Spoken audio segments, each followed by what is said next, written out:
When the disciples saw him walking on the lake, they were terrified. "It's a ghost," they said, and cried out in fear.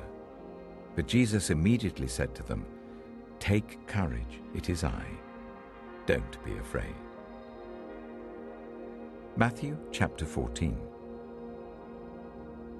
At that time, Herod the Tetrarch heard the reports about Jesus, and he said to his attendants, "This is John the Baptist. He is risen from the dead.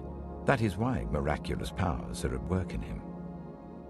Now Herod had arrested John and bound him and put him in prison because of Herodias, his brother Philip's wife.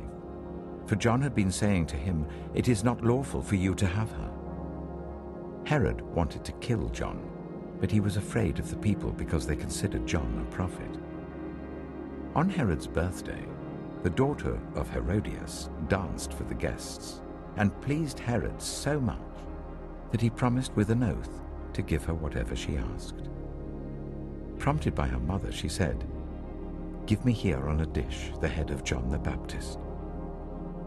The king was distressed, but because of his oaths and his dinner guests, he ordered that her request be granted and had John beheaded in the prison. His head was brought in on a dish and given to the girl, who carried it to her mother.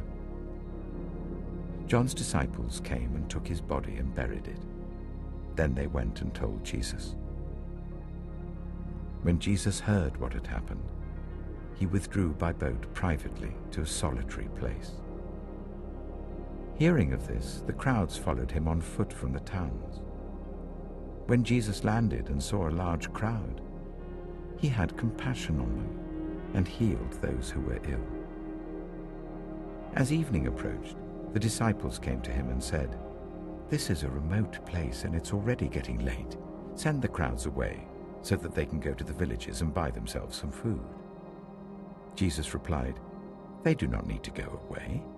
You give them something to eat." "We have here only 5 loaves of bread and 2 fish, they answered. "Bring them here to me," he said. And he told the people to sit down on the grass. Taking the 5 loaves and the 2 fish and looking up to heaven, he gave thanks and broke the loaves. Then he gave them to the disciples, and the disciples gave them to the people. They all ate and were satisfied, and the disciples picked up 12 basketfuls of broken pieces that were left over. The number of those who ate was about 5,000 men, besides women and children. Immediately, Jesus made the disciples get into the boat and go on ahead of him to the other side, while he dismissed the crowd. After he had dismissed them, he went up on a mountainside by himself to pray. Later that night, he was there alone, and the boat was already a considerable distance from land, buffeted by the waves because the wind was against it. Shortly before dawn, Jesus went out to them, walking on the lake. When the disciples saw him walking on the lake, they were terrified. "It's a ghost," they said, and cried out in fear. But Jesus immediately said to them, "Take courage, it is I. Don't be afraid." "Lord, if it's you," Peter replied, "tell me to come to you on the water." "Come," he said. Then Peter got down out of the boat, walked on the water, and came towards Jesus. But when he saw the wind, he was afraid, and beginning to sink, cried out, "Lord, save me." Immediately Jesus reached out his hand and caught him.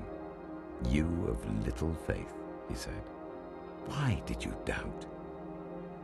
And when they climbed into the boat, the wind died down.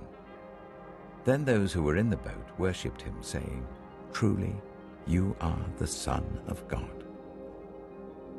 When they had crossed over, they landed at Gennesaret. And when the men of that place recognized Jesus, they sent word to all the surrounding country. People brought all who were ill to him, and begged him to let those who were ill just touch the edge of his cloak, and all who touched it were healed.